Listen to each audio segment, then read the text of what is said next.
Hi, everybody. Hello, hello, hello. My name is Carla Goldstein, and I'm the president of Omega. And I want to welcome you to today's conversation about what each one of us can do to help build unity. This is part of our free online series. And each time we do this, it's kind of amazing. I know we're all getting kind of Zoom room fatigue and zoned out, zoomed out. But when we do these Zoom conversations to see this community, we have over 1,000 people from many, many, many different countries, states in the US. And it's very moving and very needed to connect like this. So, welcome to this conversation.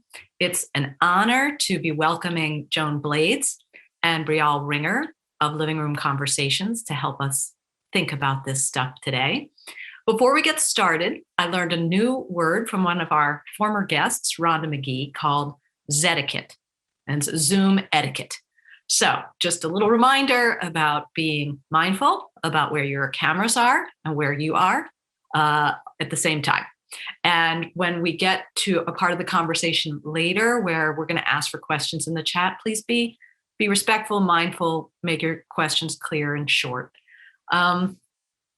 The title of our talk today is Building Unity. What will it take from each of us? And this question just seems to be, on so many people's minds and hearts. What we went through just 6 weeks ago, watching this violent uprising at our country's capital, was so deeply alarming. And yet it's not just that, right? The last year has been so hard. We've been in isolation. We've lost so many lives. And in our isolation, in our sort of forced time out, we have been witness to and gotten a deeper understanding of the grip, the fault line of systemic racism in this country. And so, a question is, what are we all going to do about it? What can each one of us do to heal these wounds, these divides? And our CEO, Skip Backus, recently said to me that he had heard somebody say, what is going to be your COVID resolution? How the way we make New Year's resolutions and we vow, this year, I'm going to be different. I'm going to do this. I'm going to do that. I'm going to change this. I'm going to shift that. What's our COVID resolution? How do we go from here? And we're still not out of it, but how do we go forward with what we've learned, with really making the kind of changes in ourselves and in our families, our communities that we want to make? So this question of how do we bridge divides ourselves is a really important one. And we know that it's not just in the public square that division happens. It happens within each one of us. As an individual, we have all of these divisions amongst ourselves. And then in our own families, I know so many people, myself included, who've really struggled this year with what to do with somebody you love or you're close to who you really, really disagree with. And I know, just as an example for myself, during the election season, I would be driving down the road and all of a sudden a house or somebody lives who I know, and I'd see an election sign in front of that house. And either I would immediately think, friend. Or if it was a sign for the other party, I would think, enemy, foe. And I had to really wrestle with this what I call like the enemy reflex, just how do I get beyond having an enemy reflex? And so the way to do it is to practice it. And Joan Blades has created an organization, and her partner, Brialle Ringer, that brings us the kind of tools and model that can give us a practice so that we can have these kinds of conversations, bridging conversations in our own lives. And I know that their model is effective because I have used it. We've used it at Omega. We've used it at TED Women. And in a very simple way, you in your seat, in your community, can invite and host these kinds of conversations. So I'm just so happy that Joan and Brialle are with us today. And let me introduce Joan before she joins us for the conversation. I met Joan Blades over a decade ago because she is the co-founder not only of Living Room Conversations, but she's the co-founder of MoveOn.org and Moms Rising. And as the co-founder of MoveOn, she and a person she knew, who was the head of the Christian Coalition, created an event to bring women leaders from across the political spectrum together into a hotel room for 3 days to see if some kind of agreement could be reached. Where was this connection? Where was this divide? How could we go forward together, perhaps? And at the end of those 3 days, I was there. What was so stunning was that we all agreed on almost everything from a values point of view. What we valued, what we hoped for, what we dreamed about, shared. And where it broke down was how to implement it. That's where the different approaches really came in. And just knowing that, not that this didn't advance us too far down the road of collaboration, but just knowing how deeply we shared these values made a big difference. And since then, Joan has gone on to create Living Room Conversations. So she's been doing this bridge building work for over a decade. She is, in addition to somebody who has co-founded 3 organizations, she's a mediator by training. She's an author. And, one of the things that she and I've talked about is you don't have to co-found an organization to do this work. You just co-found it in your own life, and you can be a leader and bring it into your community. So I'm very happy Joan is here. And before I ask her to come into her box, I want to also introduce Brialle, who is her partner. Brialle is a holistic health coach who is also trained as a social worker.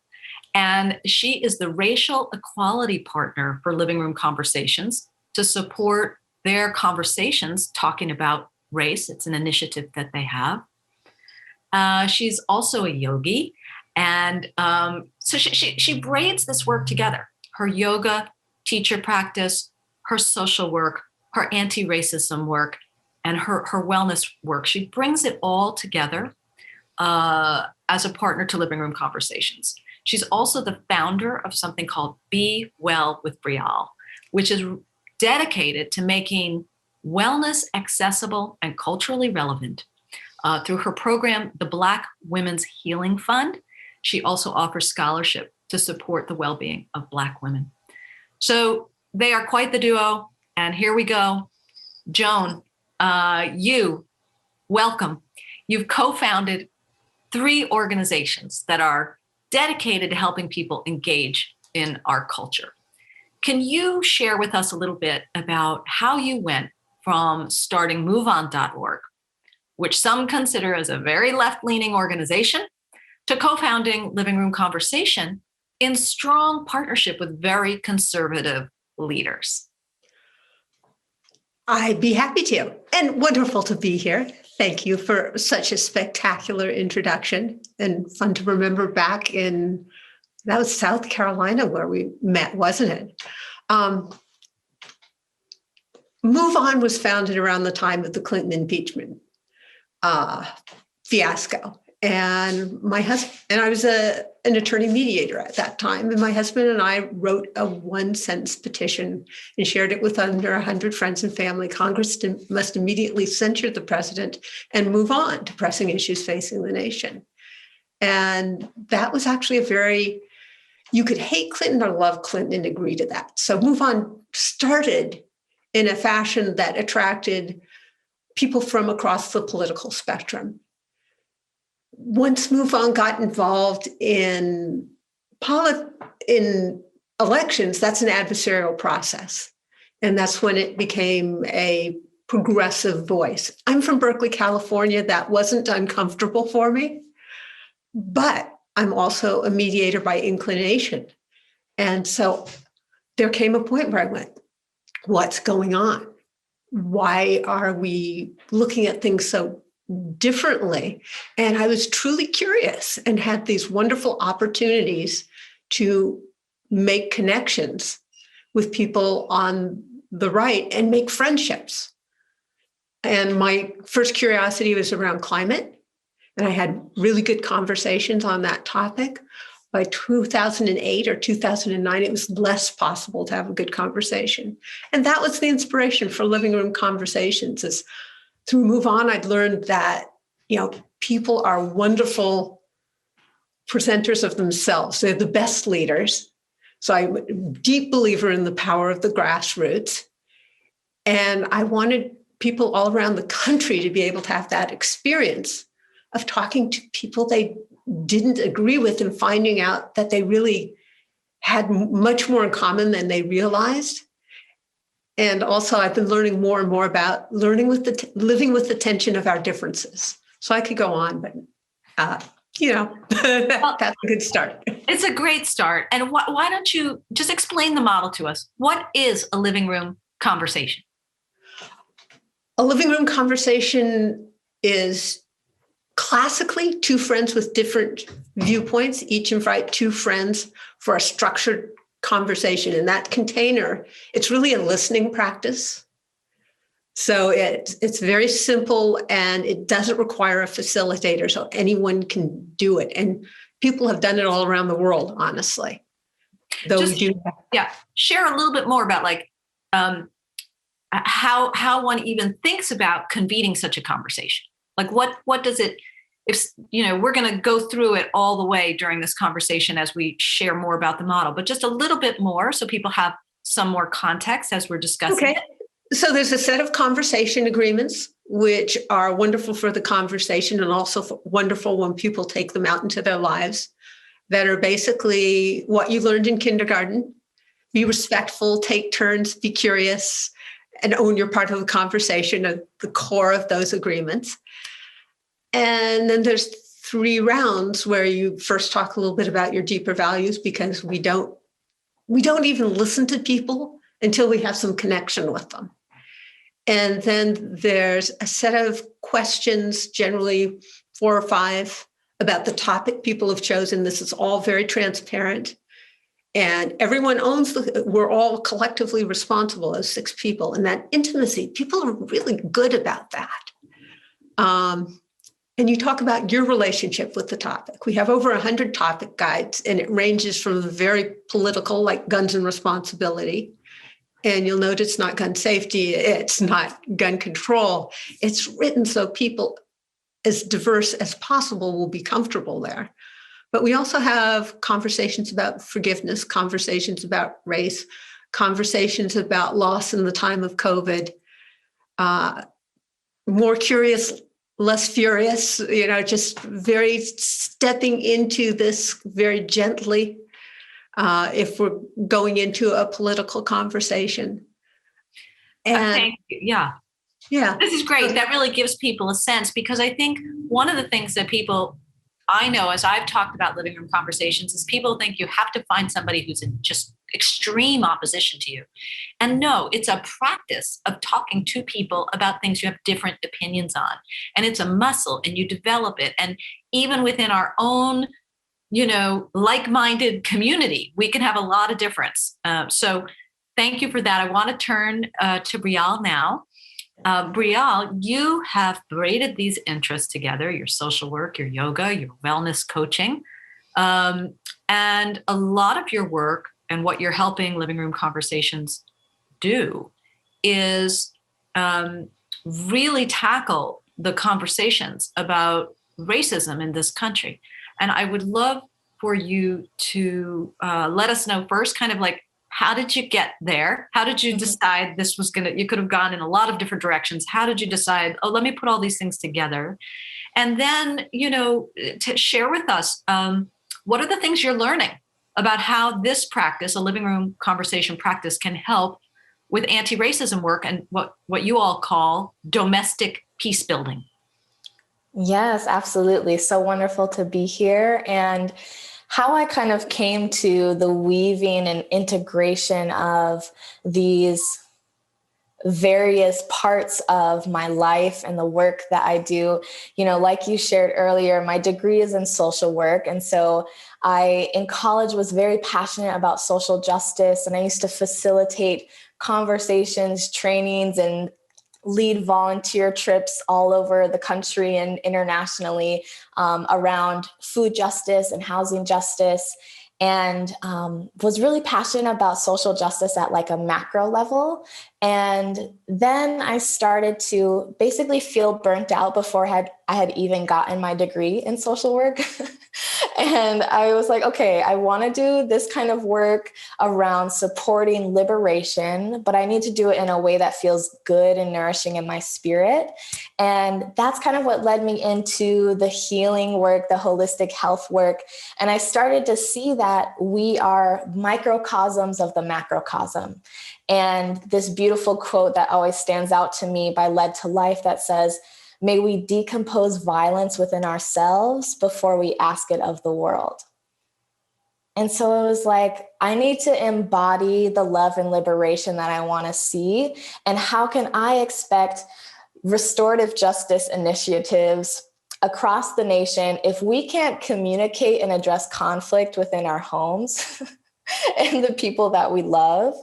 And so I was like, all right, let me walk the walk and started to do some more of the healing ourselves so we can heal the world, shifting our own selves, that personal transformation being really integral to our collective liberation, and supporting people in coming home to themselves. But when I made that transition from social work to holistic health and healing, that kind of piece around conversation about the issues that really matter to me, it felt missing initially. And then living room conversations came into my life about 2 years ago. And it felt like, really filling a gap that was there. And now I'm in a place of the integration. And so one way that I do that is when I have conversations or talk to people about race is opening with breath work, grounding ourselves into our bodies before we have these conversations that can be triggering for folks. And even talking about, okay, how does trigger show up in our bodies? Like what happens to your breath? What happens to your body, the tensing that happens? And if we can identify that and come back to our breath and use some embodiment practices, we can engage in these really important conversations in a sustainable way to prevent that burnout that I was feeling early on in college. So those are some of the ways that I've started to weave this work together. And even just being a biracial woman of color, it allows me to have a really simple way to have a conversation about race with my family, being one of the few people of color speaking with my white family about race. And it's been really powerful, and really at the heart of everything that I do is connection. And so whether it's connecting on the mat through yoga, meditation, and breath work, or it's connecting through really important and valuable conversations, that is the heart of what I do. That's so touching to hear your story. And, for each of us, we have these divides within us. You talk about being biracial, but we have a lot of things going on that are these two running rivers that are in conflict with each other. So the capacity to integrate them within and how that translates, I loved how you talk about how that translates without, is so important. How have you come to understand these conversations as a practice, a domestic peace building practice? How does it relate to yoga practice or meditation practice or any contemplative practice? Yeah. So Joan had earlier described it also as a listening practice. And with any practice, you get better with time. And I think about when I initially was considering, this bridge building work and working with living room conversations. And I had this resistance that came up. I was like, I'm good in my bubble. I like the folks that I agree with and whatnot. I don't know if I want to entertain and be in relationship with people who don't share the same vision for liberation that I have. But, over time, I was like, okay, but we're all in relationship and it's important for us to have conversations. And it as a practice for me has really taught me that when I release my story about the other and actually just allow myself to get into conversation, that there's actually a lot of ways that we find unexpected common ground. And that's a really beautiful thing if we can release and get outside of our bubbles and actually be in communication and relationship with one another.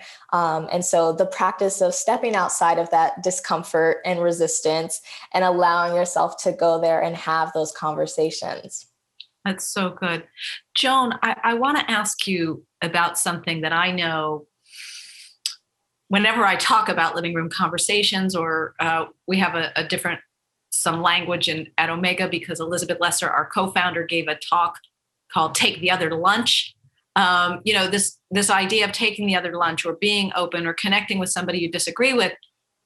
There's this worry that it means that you're going to let go of your own discernment about what's right and wrong, that you're going to have to compromise somehow your own, the things you believe in order to make this kind of connection. And I'm certain, because you've talked about it, that it's not like this at all. You do not have to check your own values at the door of these conversations. And in fact, oftentimes these conversations reinforce your original values, but something else is going on that's important. Could you talk a little bit about this? Happy to.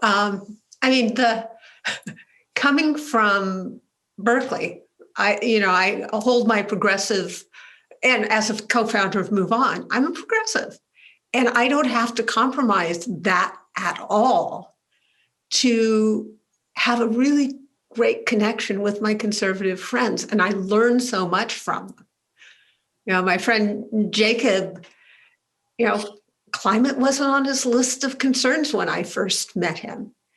And it became part of his list of concerns, not like it is for me, but on his list, in part because he cares about me, not because I was persuasive. And there is, and I'm learning his language too, and understanding that, this is my progressive end time story. You're right. And I'm hearing him that he doesn't want to be marginalized because of his conservative religious values. Yeah. And there's times when, with Jacob, I feel like we are so aligned in so many deep ways. The differences don't matter. And there are other friends where, we have really different viewpoints, and it's really confusing because they're so brilliant and good. And yet, how can they? So this also comes with some confusion, but it allows me to have a more nuanced understanding of the opportunities and the challenges, and to see the world in these black and white caricatures we're making of each other are really dangerous. And if we want to do anything successfully, right, why here at Move On, I saw politics, and it's this wrecking ball that is not allowing us to do the work we need to do. If we're going to address any complex issue, we need everyone's best ideas in the room, and we need to have the agility that comes with being in relationship with each other, so that we can stop doing stuff that's not working well and do more of what's working. Constant, defensive postures and aggression, our energy's going in the wrong place. We need to get together. Yeah. And this enemy reflex, that, like Brialle talked about the body. It's like, it's so chemical. It can be really chemical, like how we react because we feel threatened and endangered. It's like the brainstem, the old parts of just our evolution, like flight or fight, right? And so how do these conversations, how have they helped you? Let's just talk about you. You're trained as a mediator, so you have some of that sort of inherently, but how do you wrestle with this enemy reflex in yourself? And how have these conversations over time transformed you? And as people in our audience today are thinking about how they might want to step forward into this, and we have a lot of mediators, a lot of social workers, a lot of, people who do this work already, but what are you learning as you deepen this practice of listening? What have been some of the big ahas and the big benefits to you personally for committing to this work? I think the most powerful benefit is these friendships with people that are just wonderful outside of the sphere of where I normally have friendships. And it's caused me to be, far less judgmental. I don't presume I know. And I think there's some real benefits to that as well. I like people. I think most people have good intentions. I really do. And it actually pains me that I hear so many people assuming something very different about the people that we are living with and that we need to work with. Yeah, I was just reading an analysis of all the data that shows that actually we're living at the most peaceful time in human history. There was a huge work that was done, I don't know, 2 decades ago almost, but people continue to look back at that data and say, is it true? Is it true we're more peaceful than we've ever been? And there are a lot of nuanced questions, but in some way, humanity really is evolving into being more peaceful than ever. So this idea, these are two conflicting ideas. Oh, we're more divided than ever and we're more peaceful than ever. Brialle, could you help give a little insight into this? Like, where are we with this? And how do you see living room conversation playing in the stream of bringing about a more peaceful world where our connections are more kind? Yeah, I would also love to touch a little bit on my own experiences bringing this into my life and how it's transformed me. It's like that aspect of being biracial. It's not only that I have a white side of my family and a black side of my family. The white side of my family is largely conservative. Lot of folks that voted for Trump. And for a long time, I just could not even hold the space for that difference. And that led me to just not even go home for my family reunion for years, because I was just like, I can't hold space for this difference. But, with applying some of the principles and things that I learned and practicing living room conversations, I'm able to get my family back and be able to continue to be in relationship and be able to go home and have some of these conversations, whether it's actually sitting my family down to have a structured living room conversation on race, which we have done, or just applying some of the principles of like listening to understand when we're in just a regular conversation. And so, yeah, one of the ways that it's transformed me is to be able to have my family in my life. And, I could just ignore and deny that those differences are not there and just pretend like they don't exist and stay pretty surface level in our communicating, or I could write them off completely. But for me, part of me like owning my responsibility and my privilege in being a lighter skinned woman of color and having so much proximity to whiteness, so many white people that I love and have relationships with, is like, I was born into this family for a reason. Okay, so let's go there. Let's have that conversation. Wow. Thank you. I'm so glad that you retrace back to your own personal experience. Can you talk just a little bit more now about how you see the relationship between these embodiment practices and domestic peace building? Like, what is it that you've seen, particularly in the conversations you're helping living room conversations with on race and racism? How you talked about having people breathe at first, but what are the other ways that you've seen this domestic peace building at work? Just give us, I don't know, one example where you really saw some deep transformation and you were like, oh, this works. Yeah. Let's see what comes up as like a powerful moment.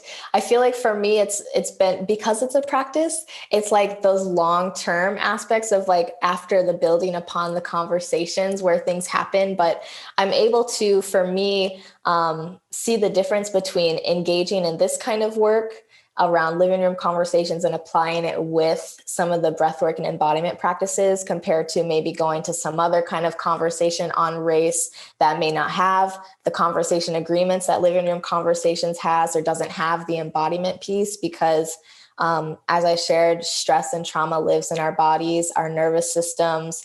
We literally can drop down into that fight or flight based on what someone said that triggers something, a memory from our own experience. And so it is really important for us to have those practices present. So right now, a specific moment isn't popping up to me in my mind. It's more of like the moments that build upon one another and bring us home to our bodies and bring us home to our relationships with one another over time. So I think that is like a very good segue, because you are going to lead us in a practice. So why don't we do that now? And then after the practice, we're going to open the chat for some Q&A. So take it away. Wonderful. Yeah, so we just want to give you like a mini taste of what the kind of questions we ask in a living room conversation. So we're going to do that in a little bit of a grounded, embodied way. And I would love, if it's safe for you to do so, you can close down your eyes and just take a moment to turn within, allowing your breath to lengthen and deepen.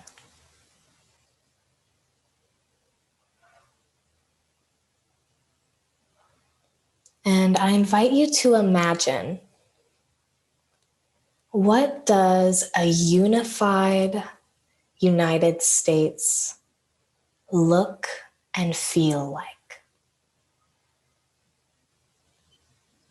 And really allow yourself to dream big for a moment, expanding past any confines around what you believe is actually possible for us as a nation. And imagine and envision what you see possible for a unified nation. Allow that vision to get more clear in your mind, in your heart. Take a deep inhale in through your nose, filling your belly with air. And exhale.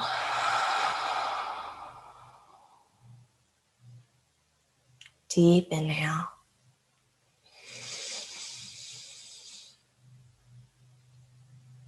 And exhale.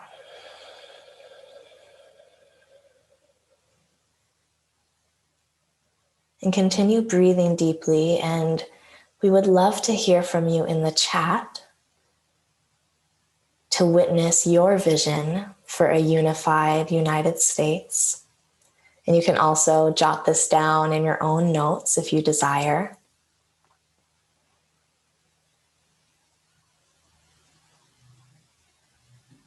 Sharing with us what you see possible. And when you have that clear vision, I'd also like to ask of you, what is one action that you can do to realize that vision?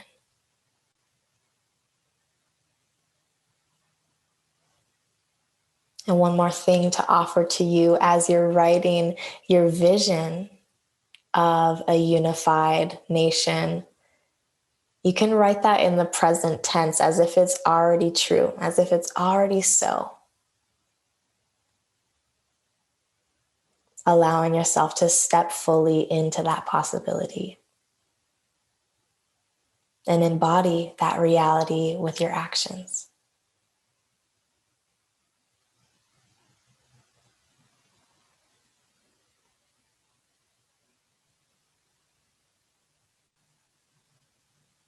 So feel free to continue to vision and share with us in the chat.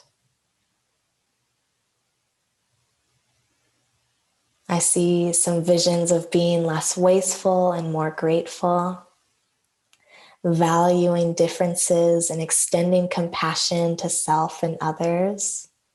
It's a beautiful and heart-centered visions. Thank you all. Thank you so much, Brialle. And I hope that everybody will continue to put your visions in the chat. And as Brialle suggested, make a note for yourself. I'm always surprised at how I can 2 years later come across a little note I scribbled to myself and then maybe didn't do anything active with. And then I'm like, oh yeah, I remembered. I promised myself I was going to do that. Anyway, so it's good to write things down. Before we open for questions, I want to get concrete because one of the steps everybody on this call could take is to host a living room conversation, to have one in your own family, your own community.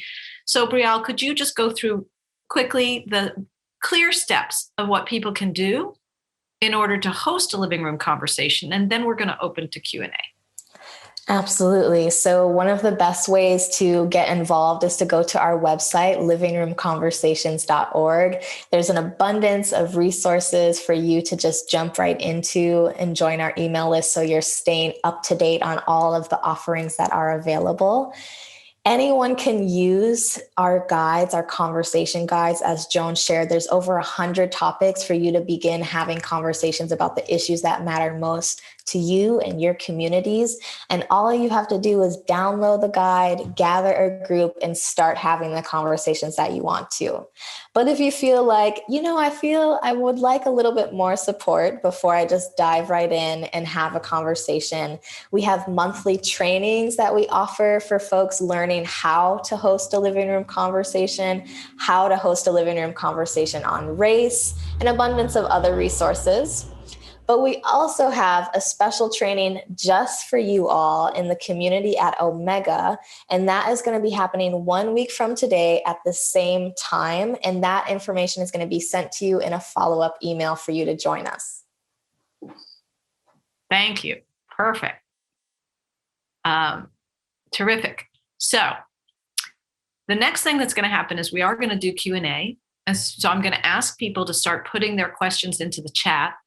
I will pull some of those questions out and ask them directly of Joan and Brialle. And while you are putting your questions in the chat, I'm going to turn over to Joan for a minute. Joan, what would you say are the most used topics that people are drawn to now? What are the ones that, people are using the most? I know you have 100 choices, and even the choices, it's like going to a restaurant where you're like, the menu is sprawling. Oh my goodness, what will it be? Tell us, what are the hot trends in topics? Well, we have a number of hot trend themes.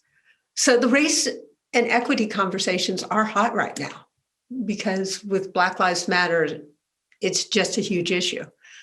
What with the activities on January 6th, the polarization conversations are also hot. It's how are we going to be a functional democracy? And I think, among those more curious, less furious, is a really light starting place. We actually have pathways that start with the more gentle and move up. COVID conversations have also been a big thing because we started by being focused on political differences, and it's continued to grow. And with COVID, we became very focused on connection because people need to take care of each other. And there's a new documentary out called The Social Dilemma that over 100 million people have watched already. And so just our technology and relationships conversation where left-right isn't so much of an issue as your age. You have that with a generationally diverse group, and you have an amazing conversation. Though having it just among any group, being thoughtful about the way technology is impacting our relationships is tremendously valuable. Yeah. I'd like to ask you a question that's coming to us now from Facebook, because we're both on Zoom and on Facebook, from Nels. How do you recommend responding to questions that are hyperbolic and limited? Quote, we can't have unity with them, or defeatist. We're just supposed to get along after harm's been caused. I'm picking this question because it's one that I hear all the time. You know, it's the barrier that gets in the way of stepping into this work sometimes. I think I've learned a lot from our faith communities that are using the conversations. At the core of this is seeing the divinity in everyone, seeing the humanity. And for us to function as a society, we need to go there. I guess the other thing that I always have to explain when people are asking about, not everybody's ready to have a living room conversation. You can only, in terms of the conversation agreements, everybody has to be willing to agree to those simple, connective respect and curiosity, non-judgmental. That's how you really hear each other. So some people can, and some people aren't ready yet. And we need to create kind of a gravity of people that are saying, this is how you do it. And so, we're looking for leaders right now all around the country. They're saying, this is work that I can do. And it's not easy, but it's critical, and it's life affirming, and it's beautiful. Brialle, did you want to add to the answer? Thank you so much, Joan. And the questions are pouring in, so we'll try to get to several of them. But I do want to give you, Brialle, an opportunity to address that one, because I feel like it's the rub question. Yeah, absolutely. It's like, what are we unifying under, and what do we have to give up, and who gets left? What gets left behind if we do come to a common ground? And does that have to happen? I don't know if I have more answers than I have questions. I think that the value, though, is when we do come together, that sometimes we agree more than we think that we do. And an example of this is like the conversation around defund the police, back the blue, abolish the police, and like me actually getting into conversation with the folks who I might think very differently than me around police reform and abolition, like my white conservative older family members. We can agree on a lot of things actually around police reform, like mental health and addiction and substance use are not, the police are not best equipped to address that. Like we can both agree on that. And so we didn't have to give anything up to come to that shared understanding. Great. Here is from Charlotte from Facebook, and perhaps I'll give this to Joan since it's about the formation of living room conversation. How much did nonviolent communication influence living room conversation? I don't know. We had a group of dialogue experts working together to create these guides, and it was to make it as simple, and because this is open source and doesn't require a facilitator. I think the principles of nonviolent communication are definitely deeply reflected in this. Mm-hmm. But of those experts, I don't know which dialogue practices they were most involved in. So I think we benefited from all sorts of really rich, valuable dialogue practices.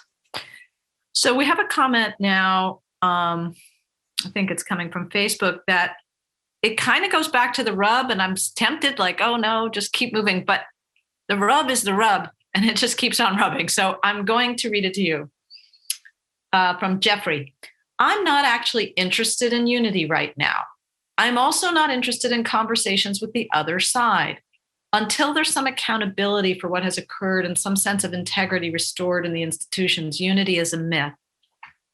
I know we've been sort of chewing on this and talking about this because in a way it's all a process. Unity, democracy is a process, unity is a process, but this question of how to aspire towards, embody a unity practice when so many on the polarized sides feel a profound lack of accountability, inclusion, and belonging.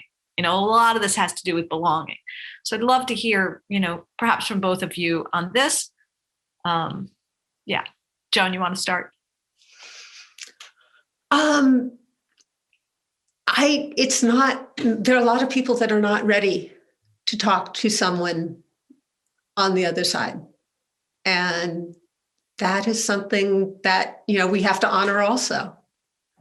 It might be that I think there are definitely conversations like, what is essential? That's a great conversation to have just to develop your conversation skills and hear from different people. But people come to where they're ready, and sometimes in a group, like in a congregation, when some faith community, we have a Boise evangelical church that used this, and first they used it within their congregation, and then they invited people from outside, and then last year they were going to go to libraries. Change happens. 3.5% of a population can create cultural change. And, accountability and all those things are things I strongly support. But that's a different issue. It's just like this leads to certain kinds of accountability if you're in relationship and more successfully reaching that, I think. But I still love Move On, but Move On is doing a different thing than what I'm doing now. Yeah, there's a lot in the ecosystem of transformation, a lot of different roles that need to be played, and this is one of them. People are asking for concrete examples of a living room conversation, and I'm wondering if there's some way you could give an example that brings how it really rolls out to life. Well, right now it rolls out to life by video because we're in COVID land. And it turns out that we've had research that shows video is effective very much like in person, but it's more fun. You can eat chocolate or healthy food if you prefer in person. And we have a new technology called Junta that has the conversation guides embedded. So you can use that, or you can print out a conversation guide and invite a friend, and then let your friend invite two people and you invite two people if you decide what are you curious about. So you pick a conversation guide and say your topic is news in the modern world. And you have for me, I have a conservative friend that I think would be really interesting to have this conversation with. He invites two of his friends. I invite two of my friends.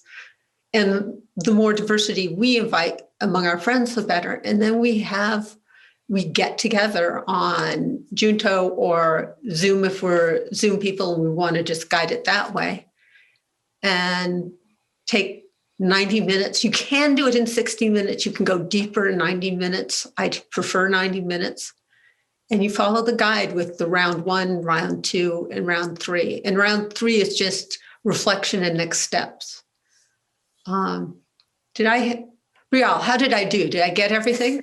I think you touched on all the points. And I think for folks who are are just interested in maybe seeing what this looks like before they go ahead and dive in and do their own. There are some recordings of past living room conversations that have happened that you can kind of be a fly on the wall and see what that looks like. And we also have a live living room conversation watch party that I'll be hosting on the 25th, where you can see a conversation on race and ethnicity kind of play out, and just get an example of what it looks like to host and be in a living room conversation before you build up the confidence and courage to have your own. I'm trying to, there's a whole stream in the chat that I'm trying to make sense of. Somebody wants Brialle to comment on something that Jeffrey commented on, and I'm just trying to make it out, but I can't. I'm sorry, it's too many streams. So I'm going to ask this question, and maybe somebody on the team can help figure that out and send it to me by text. Okay. This is from Lehman. If I were to express some conservative values that I hold at the college where I work, I am certain I would be canceled. Colleges can be very culturally monolithic. Any suggestions? And I think, we hear this term cancel culture all the time. So there are these climates where conservatives feel canceled and shut down, or liberals feel canceled and shut down. Do you have any suggestions for folks in those contexts? We do have some good conversations about freedom of speech, about challenging language in classrooms. And I think it is open source, and so we're always writing more. And we're learning from the conversations that happen. So this is, optimally a virtuous cycle where people are helping us always be improving what we're offering. Mm-hmm. What would you say to the folks listening today who are contemplating stepping into this? What would be your hope for them? What would be your hope for the result of this conversation? I would love to have,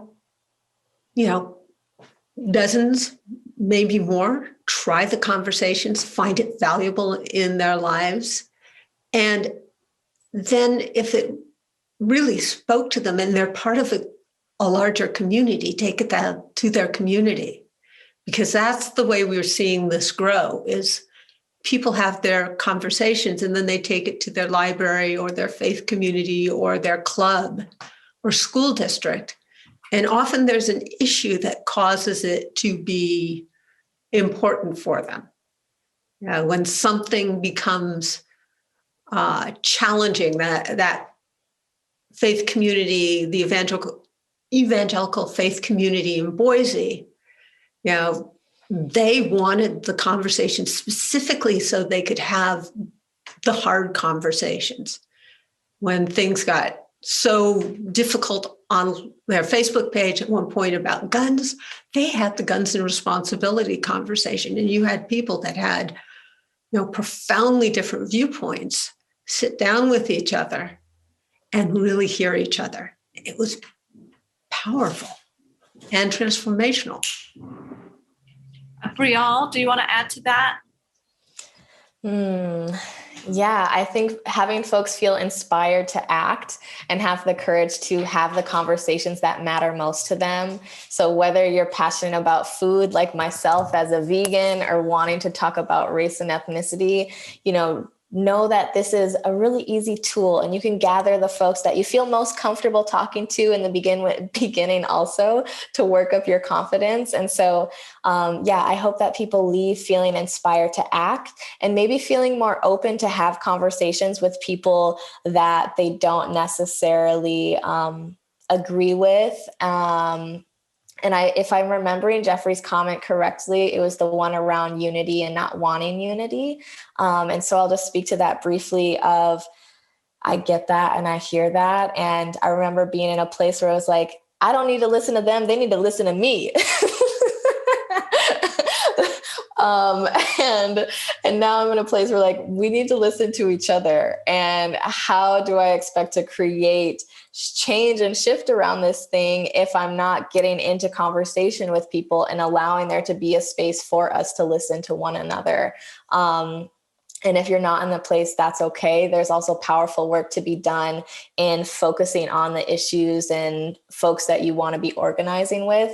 I am in a place now where I see the value of both and that I can hold both of those things. I'm so glad you were able to connect those dots. Thank you. There's a question. I'm sort of hesitant because we're 5 minutes from saying goodbye. And so it's a big question. It's like that doorknob question, just before you're leaving, you ask the big one. But somebody is asking, what is your response to the fact that we really need a truth and reconciliation process in this country? How perhaps could living room conversation contribute? Is there a way you feel you already are contributing? And I'd open that to both of you. Well, Brialle, why don't you start? Okay. Yeah. I think that it's important to note that conversation is not, the end all of like, we're going to heal the world just by talking to each other. But the hope is that this is like a first step, that we actually get together and talk about what's going on, our various experiences with these issues. And then that's a first step for us to get back into relationship with one another. And from there, action can be taken towards reconciliation.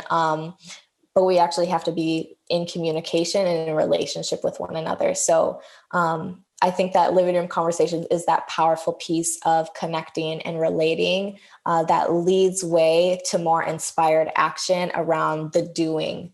And that communicating and having a powerful conversation is actually a powerful action as well. I just want to thank you both so much for the work you do every day, and give each of you a final minute to say goodbye and anything that you would like to say. And just huge gratitude to you for being with us today. Last goodbyes. We can start with Brialle. Thank you all so much for being here and leaning in to this work. It's been a pleasure to share the afternoon with you. I hope that you go forth having the conversations that matter most to you and serving the highest good of all beings on the planet. Thanks, Joan. And thank you for having me. Thank you for having us. You can see I get to work with amazing people all around the country by doing this. And one of the beauties of the video world we now live in is we need to connect in our own community, but we also need to make this connection across the country. So I dream of, Omega leaders stepping up and saying, oh, we can do sister cities work, or, I'm looking to learn from, everybody that's listening here today. So thank you. Thank you so much. And it should be said, I don't know if it was clear enough at the very beginning, that Omega is in a partnership with Living Room Conversation. We intended to bring this work onto the campus this last year so that anybody coming to our campus in Rhinebeck, New York could actually drop into a living room conversation, but we had to close the campus. We aspire to open it this season, probably in July, if all things go well. And so we will have living room conversation opportunities on the campus, but now we can bring it to everybody electronically. And Joan told me in prep for this conversation today that in some ways, sometimes doing it like this over a camera actually opens up risk-taking more. People feel a little bit more comfortable doing it in the safety of their home and not necessarily stepping out into somebody else's home or space. So I think this was very promising. I hope you will all get involved in one way or the other, and stay in touch, and we'll see you soon.